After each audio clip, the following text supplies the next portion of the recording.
Israel Shahak, Historia judía, religión judía, el peso de 3000 años, capítulo 4, continuación, características principales del judaísmo clásico, continuación.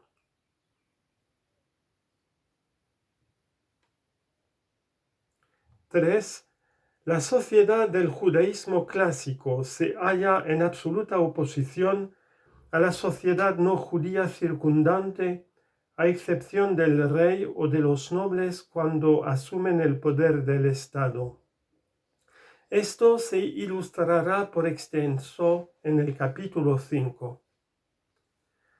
Las consecuencias de estas tres características sociales, tomadas conjuntamente, ayudan sobremanera a explicar la historia de las comunidades judías clásicas, tanto en los países cristianos como en los musulmanes.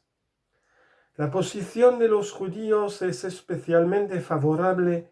en regímenes fuertes que han mantenido un carácter feudal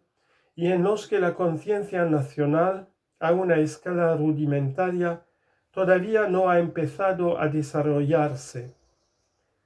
Es aún más favorable en países como la Polonia anterior a 1795 o en los reinos ibéricos anteriores a la segunda mitad del siglo XV, donde la formación de una monarquía feudal poderosa de alcance nacional se frenó por el momento o para siempre. De hecho, el judaísmo clásico prospera mejor bajo regímenes fuertes que están disociados de la mayoría de las clases de la sociedad, y en tales regímenes los judíos cumplen una de las funciones de una clase media, pero siempre de forma dependiente. Por esta razón, se oponen a ellos no solo el campesinado, cuya oposición carecía por aquel entonces de importancia, salvo en las revueltas populares esporádicas y escasas, sino también, y esto es más importante, la clase media no judía, que estaba en auge en Europa, y la parte plebeya del clero, y los protegen el clero superior y la nobleza. Pero en aquellos países donde, habiendo sido refrenada la anarquía feudal, la nobleza se alía con el rey y con una parte al menos de la burguesía para gobernar el Estado que asume una forma nacional o protonacional, la posición de los judíos se deteriora. Este esquema general, válido en la misma medida para países musulmanes y cristianos, se ilustrará brevemente a continuación con varios ejemplos. Inglaterra, Francia e Italia. Puesto que el primer período de residencia judía en Inglaterra fue muy breve y coincidió con el desarrollo de la monarquía feudal nacional inglesa, este país puede servir como el mejor ejemplo del esquema anterior. Los judíos fueron llevados a Inglaterra por Guillermo el Conquistador como parte de la clase dirigente normanda francoparlante, con el deber principal de conceder préstamos a aquellos señores espirituales y temporales que por otros medios eran incapaces de pagar sus cuotas feudales,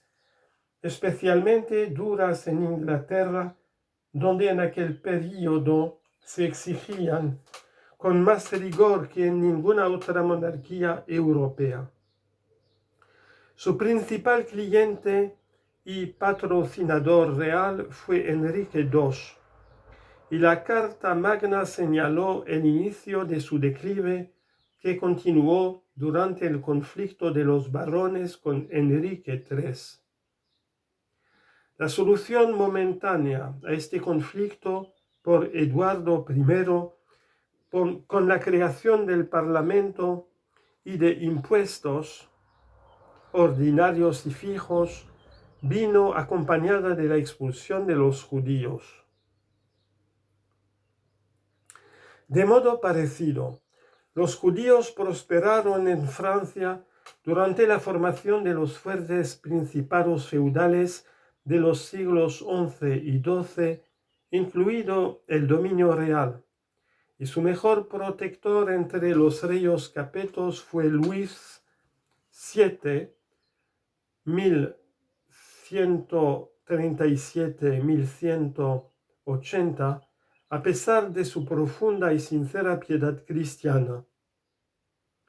En aquella época, los judíos de Francia se consideraban a sí mismos caballeros, en hebreo parashim, y la principal autoridad judía en Francia, Rabbenu Tam, les advierte de que no acepten nunca la invitación de un señor feudal a establecerse en sus dominios, a no ser que les conceda privilegios similares a los de otros caballeros. El declive de su situación se inicia con Felipe II Augustus, impulsor de la alianza política militar de la corona con el emergente movimiento urbano de la Comune, y caen en picado con Felipe IV el Hermoso, que convocó el primer Estado General para toda Francia con el fin de obtener apoyo contra el Papa. La expulsión final de los judíos de la totalidad de Francia está íntimamente vinculada al firme establecimiento de los derechos de la corona a imponer tributos y del carácter nacional de la monarquía. Cabe citar ejemplos parecidos de otros países europeos donde había judíos viviendo en aquella época,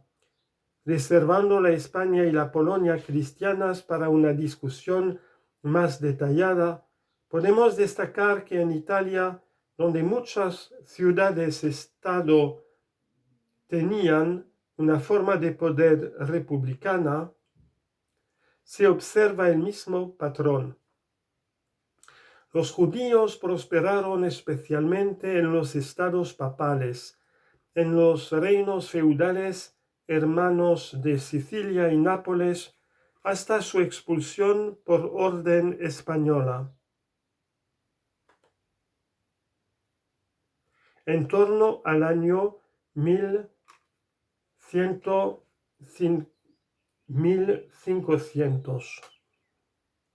y en los enclaves feudales del Piamonte, pero había pocos en las grandes ciudades comerciales e independientes como Florencia, y su papel social carecía de importancia.